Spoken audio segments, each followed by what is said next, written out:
Hello, superhumans, and welcome to another episode of my Fertility podcast.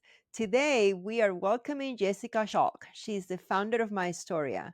She speaks to us openly about her 6 year fertility journey and how her experience led her to where she is today. She founded myStoria to give patients the support, knowledge, and tools to take charge of their fertility, transforming their journey into a patient centered and empowering one. This is a conversation that you really want to listen to. And if you want to know more about myStoria and how it can help you in your journey, check out the show notes. Jessica, thank you so much for joining us today. There are so many great things that we're going to be talking about. Tell us about your story, your fertility story, and how you came to be sitting with us here today. Absolutely. Good morning. Like many people listening, my journey through fertility was not a straight line. I spent 6 years trying to have a baby. We went to clinics in both Canada and the US, tried a whole bunch of different things, had a pretty terrible miscarriage that caused other issues. And I think we spent well over $100,000 out of pocket. And I just couldn't take it anymore, walked away from fertility treatments for now. I know, Dr. Garcia, you've been pushing me to freeze my eggs, and I still want to get my head wrapped around going back to that. I agree. So I keep my options open. For that 6 years, just felt like there was this like dark cloud over my head. And I was really focused on whatever I could do to maximize my chances and almost at the detriment of happiness outside of this journey.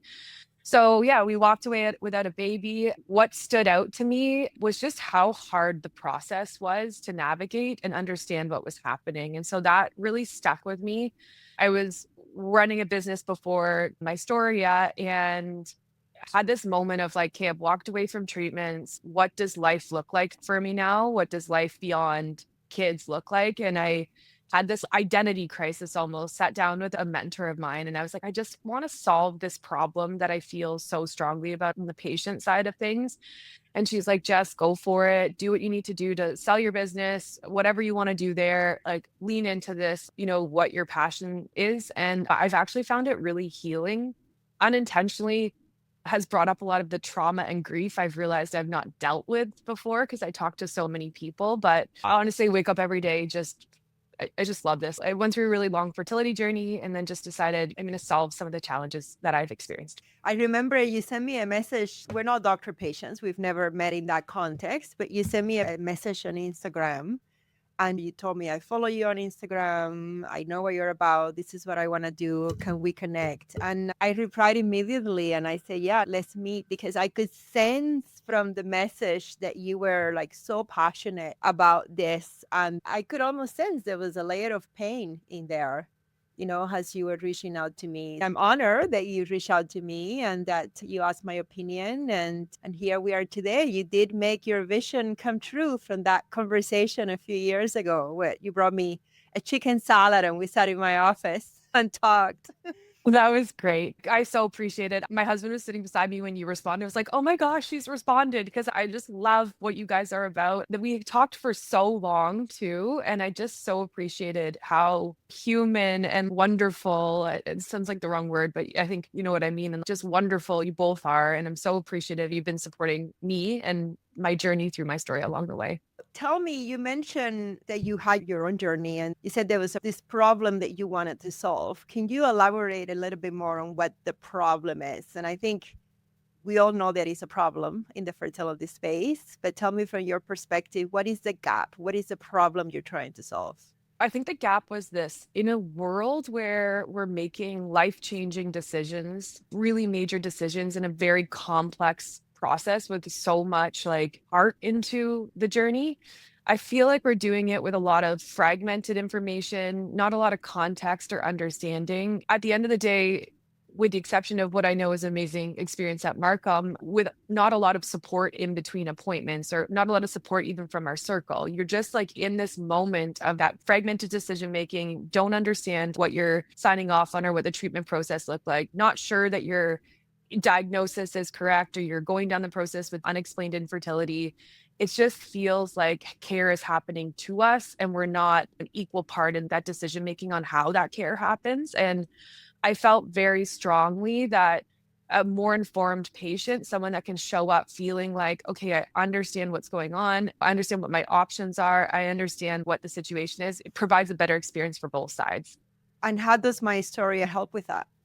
I know that there's more patients that need help than there are clinics available. Like, I know how overwhelmed the system is. You can see it. And I've learned so much in the last year and a half of figuring out and creating myStoria.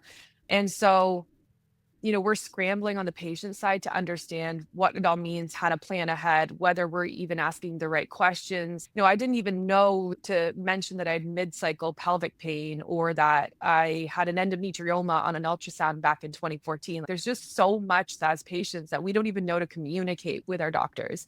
And so I think that that's where the system, the process, the communication process breaks down, and really what myStoria was built to solve for that gap. So we really act as the command center for the patient, bringing all their information together, helping them understand what their information means. We have micro education modules that are personalized to their situation that can help them, level up their understanding of what a treatment process means, what a medication means, what a particular diagnosis means in the context of fertility treatments, help them understand the attrition process. The list is kind of never ending for specifics or broad-based education. And then we're also working on what I call like push notifications to your phone that are like, hey, Jess, you've got a retrieval today. You've got this. Good luck. And just the support system of help. In addition to that, things like, hey, we've noticed that you've been logging whatever symptoms. You may want to chat with your doctor about endometriosis or an immune issue or something. We're not here to replace the clinics. That's not the issue. It's just to proxy some of the burden of trying to figure out the journey over to us so that they can make the communication with their doctors even better. And so there's tons of different things in there, but that's really how we're solving it. The patient experience gap is giving them some control and clarity over the treatment process, their decision-making, their fertility. Sounds like there are so many facets to myStoria. There are so many ways to tackle this gap, because you said it's a gap in care. It's almost like the Grand Canyon. Yeah. Right? Gap is putting it very kindly. but it's absolutely true. And I absolutely agree with everything you say. So from the user's experience of myStoria, what is the user experience like, let's say on a regular kind of day-to-day basis? How is this, moving patients forward, helping patients without adding on another layer of complexity or another thing to remember apart from, the injections, the medications, appointments? How does it all come together to support a patient? It's a great question. The intent is not to add more noise to the industry. I know Dr. Garcia and I had chatted about that. That does not add value to anyone. Our approach to solving a problem for the patient is almost to act like a connective tissue between, the apps on their phone, the patient app that they have with the clinic, their records from their OB or their family physician, their naturopath, whatever their care team looks like. And so that is really how we're approaching solving the problem without adding more noise. Patients can use it in a number of ways. So the components of the myStoria platform, just to be clear, we are really set out to only enhance the experience in clinic and not to disrupt what's already there, because there's a massive issue. There's over 200 million fertility posts on forums every month, which I think is a wild number of posts. And I know that we're doing that to kind of crowdsource and understand our care from each other, and then come back to our doctor and say, I heard from so-and-so that uterine PRP was something I want to consider. Can we talk about that? And, that's met with, depending on the clinic, depending on the doctor, some resistance. And so we're not trying to add a layer of complexity in clinic, almost like keep that complexity outside of clinic, support the patient in narrowing in on the things they want to say, prepping for their appointments with their doctor, decoding some of the things that they've had a conversation with their doctor they don't understand. We're also trying to help them coordinate across their care team. So the typical patient experience on a daily basis, they could log into their myStoria account. They can very soon have that through an app. They can either screenshot their period tracking app information or whatever information they want that's uploaded to their organized medical record and timeline. All of their information's all in one place. They can log symptoms that they're noticing either through voice as they're driving home from an appointment. They could log just a thought. They could log a question with their doctor that they want to remember to bring up. If they're prepping for an appointment or for whatever reason they want to dig into their fertility a little bit more, they could schedule an appointment with our concierge team, which is currently in-house with Carly and her team, to look at a report and try to understand it, look at a treatment protocol and make sure that they know how to do the injection correctly, and we make sure that everything is correct there. If they have a question about a symptom and concerned about something, we would help them understand that, understand what the options are, but then direct them towards their doctor and their care team to ask for clarifying questions. There's so many different ways that someone could use the platform. And then the other piece of that is also that we've got a closed and moderated community of patients that we're trying to connect. And what we're working on doing as we build this out is connect to like situation patients that are as closely aligned together, either in stage or diagnosis or type of treatment, so that they can learn from each other and support each other and go through that. So there's lots of different facets of myStoria. The educational pieces. So for example, if they uploaded a medical record that said their thyroid was super high, we would then be like, hey, did you know we have a module? It takes you 5 minutes to go through. We have a module in understanding what the thyroid's role is in your fertility. Do you want to go through this to make sure that you're understanding it? And then you can add any concerns to your list to talk to your doctor about, or we'll prompt that as well, or they can chat again with concierge. So there's different ways that they can use the platform, but the intent is that reduce the noise of Googling, like don't go down 3 a.m. rabbit holes. We can help you understand all of your options out there, help you understand what's happening with your body so that you can communicate that with your doctor and dig into the information with them, and really kind of just proxy the burden of self-advocacy and managing their healthcare to us.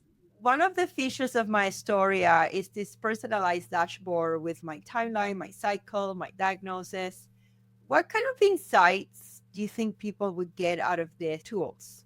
I know in Canada in general, we have a fragmented health records system. So I'll say that, but park that. When it comes to fertility and for myself, I had a clinic in Canada. I had a clinic in Waterloo, but then I went to Toronto for IVF. I had my OB that I was sent to deal with possible endometriosis. I had my naturopath.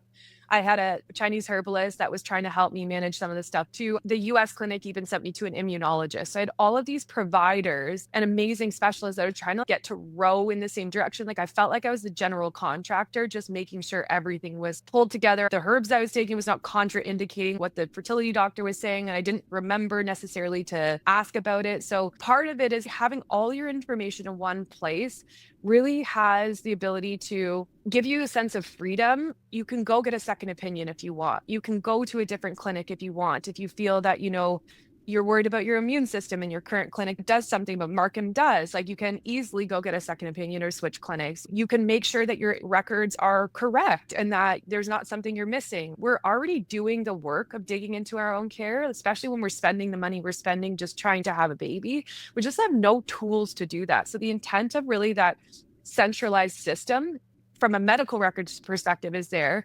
But on top of that, there's a lot of amazing information that we get from our Fitbit or Oura Ring or our period tracking apps that we're trying to look across them all. You can screenshot your period tracking app and then upload it to myStoria, and then we pull out the data and push it into all your medical records, your whole timeline and your whole system. And when you get to appointments for a lot of doctors, and I keep saying this, but with the exception of Markham, who's amazing, I felt like every appointment I got into, I'd be waiting 5 weeks to get into a meeting with my doctor to talk. And I'd spend most of the meeting repeating my health information and my health history just to try to get that personalized care. And so the intent of this as well is to help them get all of that information in one place, know what the intent of that appointment is with the doctor, and then the system itself, the platform, myStoria, will spit out a timeline, a really succinct 2 or 3 minute update with the most important information your doctor needs to know, but the ability to dig further if you want the appointment. And so why I was doing that was like trying to just feel like I was getting that personalized care, that the protocol was correct, because we know I have my autoimmune issues and we know I just had a miscarriage and we know I have uterine lining issues. And I just wanted everyone to know all the things. And so we're trying to make that work that we're already doing as patients into a more streamlined approach to engaging with your care team. You said something really interesting there that I think it's important to highlight. Because one of the things with having so many apps on your phone is always the repetitive inputting of information. Let's say you've got your calorie tracker, your macro tracker, and then you got like your period tracker, and then you got something else. But you mentioned Yeah. that some of that information is going to be flowing and it's going to get pulled by myStoria. So is that going to be for all kind of medical records? Are there going to be ways that that information is going to flow? Because a lot of clinics and EMRs now, like the electronic medical record system, have apps. So how is that information going to flow, I guess?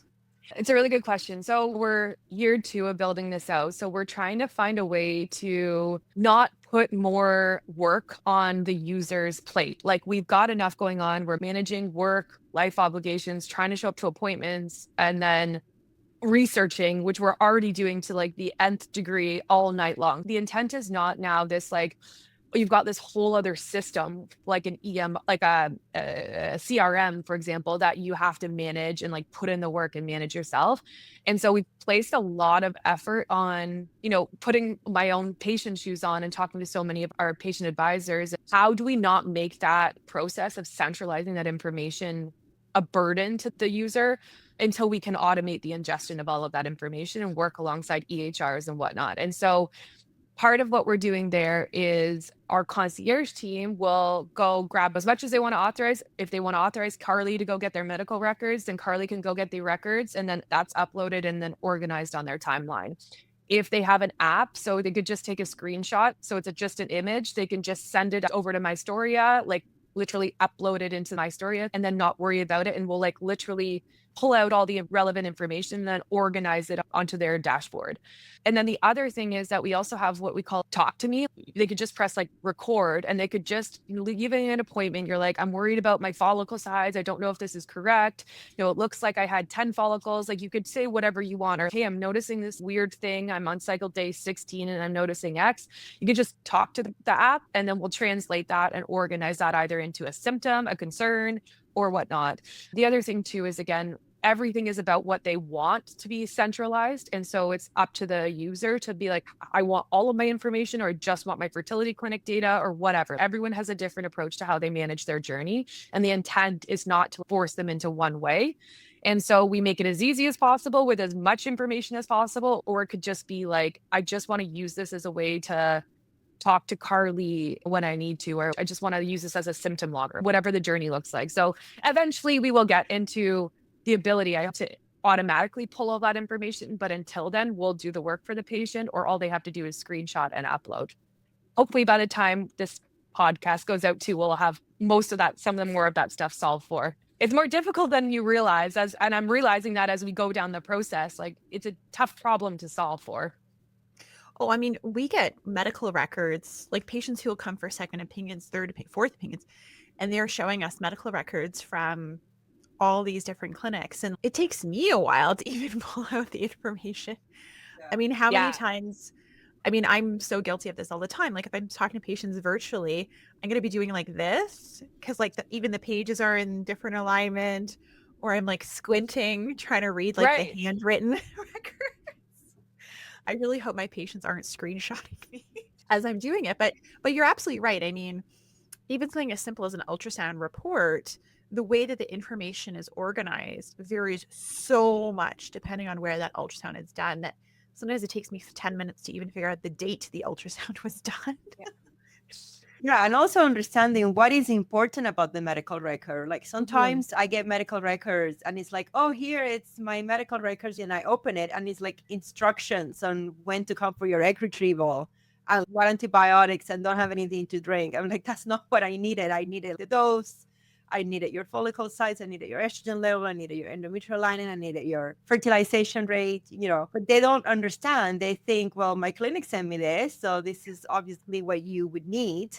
So I think that's also a problem sometimes. And because we have to do the infectious disease screen, sometimes, again, the medical records, they just send me all of their infectious disease screen from 2003. I was like, well, it's not really relevant. Then you didn't have hepatitis B in 2003 for your IVF cycle that I'm doing now. That's tough, because then we have to review the record. Then we have to say it's not really relevant. It's not the information. Now they have to go back to the clinic and try to get the right information. And it just delays care and makes everything really difficult. And actually, we've been thinking about doing a post or a podcast about it. Like, when you come for a second opinion, what does your fertility doctor need to know about your prior cycle? There's very key information that I really want to know. Sometimes patients would know that, and I ask them, and they know exactly what the dose was and things. Sometimes patients don't. But if we're going to get the record, let's know exactly what it is that we need. Yeah, that is exactly it for specifically second opinions, but so many other use cases. And they're so interesting in this conversation because that's exactly kind of the enhancement of the experience on both sides that I'm trying to solve for. Because the patient, I'm sitting there being like, but I want you to know everything. And you're like, but I know I want to know everything, but there's some stuff that's literally just not relevant. And so what we're doing is like, okay, patient, upload all of the things you want to upload. We'll pull all the information out, put that into your system, organize it, and then they can go in and say, okay, I'm getting a second opinion from a fertility doctor that has a specialty in immune treatments and whatnot. And like, okay, well, we're going to pull out all the relevant information in second opinion for you. You don't have to do the work, and you can show up with that information ready for them to go and pull out the rest of the stuff that's not relevant. Because even my medical records, I have 1,000 pages worth of medical records from the years. And a lot of them are, to your point, instructions. They're like disclaimers and sign off. It was like, I didn't even realize that was a challenge until our engineering team was like, okay, look at this handwritten treatment cycle charting, like what date's relevant, what date's not relevant, what units of measure are these? Is this US or is it Canada? And so all of that stuff, we're trying to just make it so that they can show up in a more calm, confident, okay, I've got this, I've got all the necessary information, I've used my time, and we're waiting for a second opinion wisely, and then show the doctor. And it's so much easier for the doctor to look at that stuff and say, great, let's get into the detail right away. And let's get into a second opinion and all the information. Let's have a conversation back and forth versus that head and parsing through stuff and all of that. Because I would show up literally with 1,000 pieces of paper and say, can I get a second opinion? How do you do that in an hour conversation? That's so hard on your side. That's right. That's right. Mm-hmm. So I know that you've had some users already on myStoria. Yeah. So tell me what they're saying. Tell me what you're learning from your sort of first iteration, so to speak. Yeah. V1 went out 70 days ago. So it's been a wild ride. And as I mentioned that we had so many users give us input earlier on. Like, I really am approaching this as like, this is for us, by us. And if anyone wants to join in and has an idea or wants to become a part of this community of myStoria, I would love that so much. There's this, just as an aside, and I'm totally going down a rabbit hole, but truly like the worst club, best members thing is like so true. I isolated myself during my journey, and I wish I had not have done that. But now just the people and how amazing people are has just been amazing. So user feedback so far has been really great. The most common comment is, I wish I would have had this earlier, which obviously hurts my heart in terms of, I'm sad to hear that. So many people have said that I've gotten so much relief from the fact that I can talk to Carly and she can actually look at my stuff and there's a personalized conversation, or I didn't even know I had something on a document. Like, I didn't even know to tell the doctor this, or I feel like my experience in chatting with my doctor is so much better. And so that just warms my heart. And really interestingly, which I'm excited about, we've had a couple conversations early on, and this has been a lot more with companies saying, look, we know family building and fertility benefits are super important, and we're seeing our employees show up to work exhausted. This is becoming more of a conversation, less of a taboo topic. Is myStoria something that I can offer my employees to help them? That's great. I'm so excited about that. That's been an unexpected opportunity, especially to proxy the cost. So we keep our costs as low as we humanly possibly can. We already know fertility is a burden financially. And so, yeah. So it's been amazing. I cannot wait for all the iterations we got coming out too. Like, we're just V1 and we're building it out, and everything has been from the conversations we've had with our current users on what else would be helpful and what else would make your life easier and what else would make it going through this process easier for you. So in talking about myStoria, we've talked a lot about patients who are seeking second opinions. We've said that numerous times, patients who have these ultra complex fertility journeys, which again, unfortunately, some do, but that's not necessarily every fertility patient's experience. What about myStoria for the person who is maybe waiting for that first appointment with a fertility clinic? or is maybe contemplating potentially doing their first IUI, how is myStoria able to help that person, or what services does myStoria offer to that patient, let's say? That's a really good question. Initially, it was built off of my journey, which just was so complex over such a long period of time. And so we started talking to people on like some of the biggest frustrations. And a lot of that was like, how do I just use my time in between appointments and before I show up as best as possible? So even for people, I just like want to understand or know about my fertility. And so what they can do is use myStoria, create an account. Again, authorize Carly to go get all their information. Like we get all their information in there. And then we've got like a list of things. We're like, okay, typically every fertility doctor, and we've leveraged, or understanding from the medical community what you would really need. Here's a list of things that your fertility clinic is likely going to do. Like some of these tests you could do ahead of time, or you could look and you could get these tests ahead of time and get that stuff organized. In other cases, fertility doctors want to do that in-house. And so we just say, this is the test they're going to ask for. These are the things you do. Let's prep you for your appointment. Let's optimize your lifestyle factors and the things that you're doing outside of that. If you're not tracking your period, because a lot of people we talk to are not necessarily tracking their menstrual cycle or know a lot about their menstrual cycle. And so let's start tracking your menstrual cycle. Let's dig into that. Let's get as much information about your situation as we can. And then so you can show up to that appointment with testing that you've done that makes the most sense. And again, cognizant of spend and what they're doing. It's only to make the doctor's appointment easier and more efficient and use their time wisely. Again, unexpectedly is a lot of people that are like, I know I want to have a baby soon. And there's so many people saying they have fertility issues. Like, I just want to understand about my fertility. And so we found that there's a whole earlier group of people that we can help. And then there's that, okay, I know I'm having an issue. I'm waiting for my appointment.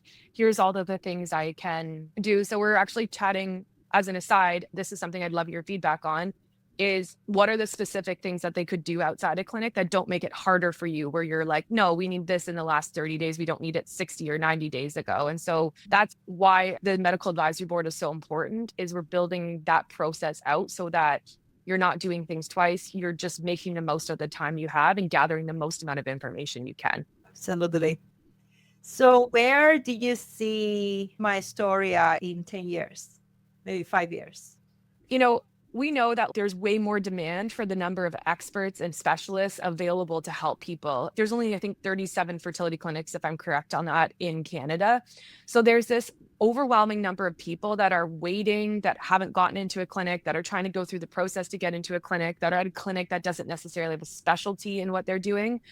And so with how fragmented the fertility system is, with the lack of regulation, lack of what I'd say is like legislation around the industry, I know that's growing and that's changing. And just the nature of investment firms and private equity seeing dollar signs in this space and buying up clinics, and then that's a profit-driven space. Like, the patient is forced to lean in to self-advocate and self-navigate in their care experience. And that's not dissimilar for any complex health journey. But I just think because the fertility industry is just like, people are seeing dollar signs, and there's a human at the end of the day that's their heart is so set on trying to have a baby. And I feel so strongly that that person, like, I was desperate. I was willing to spend and do whatever I could do to try to have a baby. And so for myStoria, my ultimate goal in 10 years is to set a standard that patient-led healthcare, or the ability for a patient to like be educated and lean into their own healthcare, is the absolute norm. And tools that are outside clinic but collaborate with what happens in clinic is well received. And a universal health record for myself is absolutely my norm. I should have all my information in one place. So we're trying to push through that resistance that I think we feel from some portions of the industry to say, I'm not an adversary in this situation. I'm really an ally. I want the best for myself, and I want to make fertility doctors' job easier. And I want tools to be able to do that. And that should be met with enthusiasm and excitement, and not, well, you're going to make our jobs harder, or you're going to cause us more issues or whatever. And so I really am trying for myStoria that we can really set that and be a forerunner and really setting that as becoming the norm. So there's that. And then the second thing is, I feel our community aspect of it I'm really excited about, because so everyone's in the platform, they've got access to our community. We can start to connect people and say like, hey, Jess, there's 5 other people that have your diagnosis. They've got endo, PCOS, and autoimmune issue. They're in the same stage as you. Do you want to connect with them and create a very specific support circle online? And not like Oasis. I love what Oasis is doing, but do you want to just connect with each other, talk to each other? Like, what did you do? What did I do? Like, just learn from each other, and then wrap that around expert moderation, where you can have a situation where an expert comes in and says, okay, let's talk about the immune system and the impact of NK cells on fertility. And there's really specific information on that. And we can proactively pull the new research that's on it, and we can support research that's happening as well. And so I see patient-led healthcare, patient engaging with the healthcare system. I really want us to be the pioneering of that being the norm for the healthcare in general, but specifically for fertility in general as well. On the nature of part of the myStoria platform is that patients are showing up more educated. And I feel for some of the clinics that are busier, not the way that Mark said, the patient then is able to hold the clinic and the experience accountable to the right type of care for them and the right type of getting the care that they deserve and making the right decisions to get to baby faster, more efficiently. Or for me, just getting to the outcome that you probably can't carry a baby. And in wrapping my mind around that before I've spent $70,000 trying to. And if that's my choice, also great. I've just gone down a rabbit hole, but I don't even know if that answers the question at the end of the day on this. Yeah, and how to put the patient at the center of it, because we say here, the patient is the hero of the story and the center of ours, which really, that's our core philosophy and our core belief. It's not just a slogan, it's just what we breathe every day, because like I said, this is your journey, it's not ours. And what we need to do is make sure that we meet you where you are. But for that to happen, you need to know where you are, right? Yep. And you said something really, and is like the social determinants of health, like that whole concept, because it's so important as well to consider or to know how to communicate it as a patient to your doctor of like, I only have $20,000 in total. What do you recommend I do? Or cultural, religious parameters that you need to consider. There's so much to that we just need to know how to communicate that properly. So the doctor has the opportunity to come to that conversation and say, okay, here's what's best. But when I say patient-led, it's the same concept, patient-centered. I 100% agree that between all of our care teams, all of our doctors, everything, like we're the center of everything. It's happening to us, and we're working with the amazing doctor to help that happen. I think in my mind, myStoria and a fertility clinic, it really is a symbiotic relationship. Yes. Right? In the sense that when somebody is seeing me, there are so many things for us to talk about and to consider, right? Like even when it's a quote unquote simple infertility still, right? We're not even down the IVF road, we're contemplating IUI. It's like, okay, let's talk about optimizing weight. Let's talk about exercise. Let's talk about supplements. Let's talk about stress and anxiety. And let's talk about IUI. And let's talk about the medication. And we'll talk about the processes. And then we're going to talk about the logistics. And we're also going to talk about cost. And we're also going to talk about if IUI fails. And we're also going to talk about if IUI succeeds. And we have to fit that all into like, our 15, 20-minute block. All of those things are super, super important. And I would love to communicate all of that to every patient. But it's either me going to be talking rapid fire in bullet point, which nobody wants, or there has to be other ways to help communicate a lot of that information, because there is so much overlap in terms of the general guidance, in terms of general pieces. And so, again, that is why we have the podcast, because we want to be able to provide that information to patients in a way that it's information that we trust, that we believe in, that's coming from us to, again, help build that relationship, build the rapport, build the trust between the physician and the patient as well. But, not everybody wants to listen to podcasts. I mean, there's so many ways to consume information. And so having a variety of different methods to it absolutely, I think, makes sense, right? Yeah. And that's where I think it's so true. I can take 6-7 minutes and I can explain the basics of IUI to a patient. But that's not necessarily the best use of our time together. It should really be about IUI specifically for you, what that means. When a patient comes to me and they said, you know what, I listened to your IUI podcast already, so I've got the basics, but tell me about the individual parts that are really relevant for me, what my chance of success is, what's my lining going to be like, what are my follicles going to look like? That's awesome. That's my favorite scenario, right? Because then we can really get into the nitty gritty of that personalized medicine aspect as opposed to just the general. The other thing I wanted to say though, fertility patients are the absolute best patients in the whole wide world. Yeah. And from a physician perspective, I love working with fertility. I mean, listen, of course, I wish nobody had fertility issues and that I wasn't needed. And then I could go retire and sun at a beach with Dr. Garcia. But like, that's not happening anytime soon, unfortunately. Wearing sunscreen, of course, and a big hat. Oh, no, you and I, we're like in the rash guards. We're in the big hat, big sunglasses, sunscreen. Like we're those Oh my God, I people love on the it. beach. Yeah, we're Yeah. those people on the beach. But, I have lots of physician friends who do a variety of different specialties and work with a variety of different patients. And I will stand by the fact that I think fertility patients are the absolute best. And I say that because you will never meet, in general, a group of more motivated, more driven, more incredible, resilient individuals ever. Yeah. Right? Like, we joke, if you tell a fertility patient to jump, they're going to ask you how high they're going to do it, right? They are so motivated. So there's so much satisfaction that also comes from that, because when we talk to patients about quitting smoking, about taking vitamins, about taking supplements, about exercise, like, our patients are actually doing these things. And so we're making really big improvements, fertility health, but also just general health, because fertility health and general health are very intimately linked.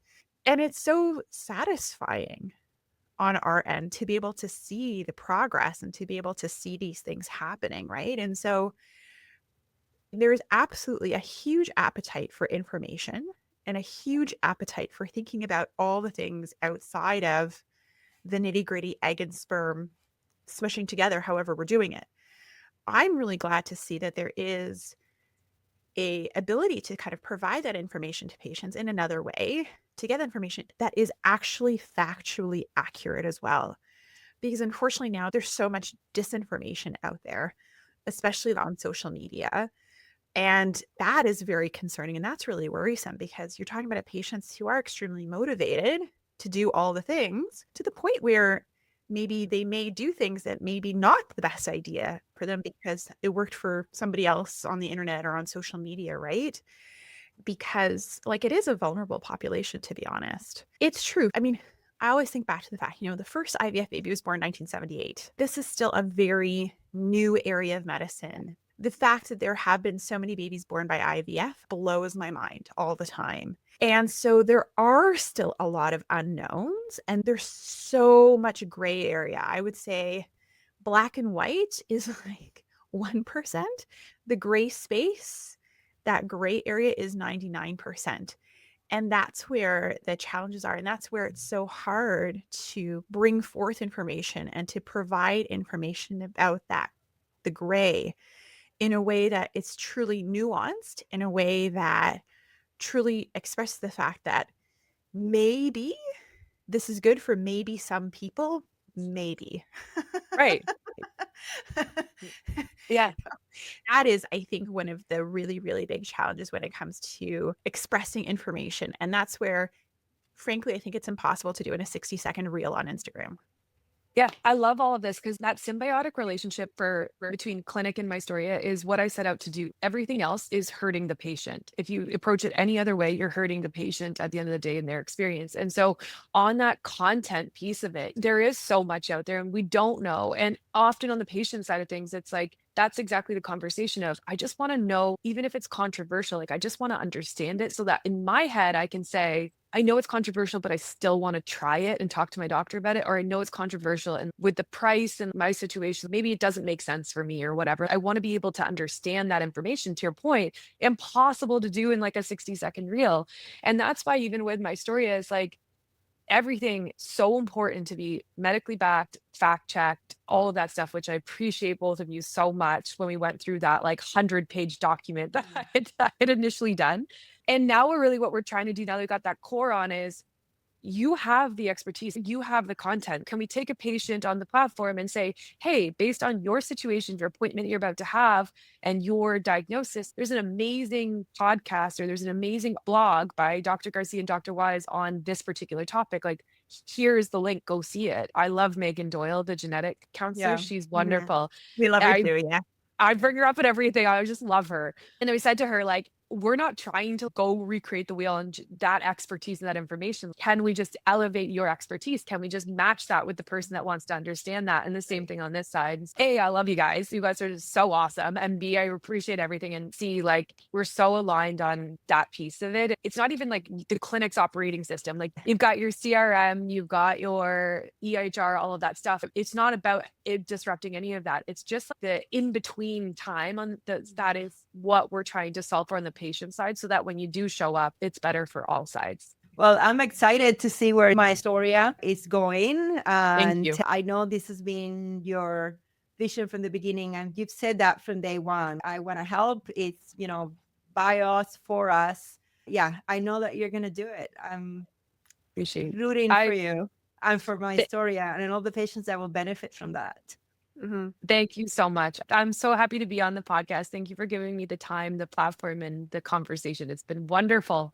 Well, we absolutely love having you, and we love the insights, and you've hit the nail on the head. And it's, a relatively small nail, because it really is that balancing act, right? Of trying to get the right information into the right hands without creating that burden for patients. And I love the fact that you repeated that multiple times. So you don't want to create that burden. You don't want to create that burden, because that is absolutely true. That is the last thing that anybody needs, especially when they're going through fertility, right? In the modern world. I wish you all the best and all continued success. And I'm so excited to see where this goes. I appreciate you guys. Thank you so much. And that's a wrap for today, Superhumans. If you're looking to connect, get social with us. Follow us on YouTube and Instagram at myfertility podcast, or visit us online at myfertility.com. And don't forget, follow, subscribe, and share your favorite episode. Thanks for listening to My Fertility Podcast and for being a vital part of our community. We know you've got this. We're signing off until next Tuesday. If you found this episode of My Fertility Podcast helpful, please take a moment to head over to the review section and leave us your thoughts. Your reviews and comments are incredibly valuable to us and help guide future episodes. We also welcome you to direct your questions to info@myfertilitypodcast.com.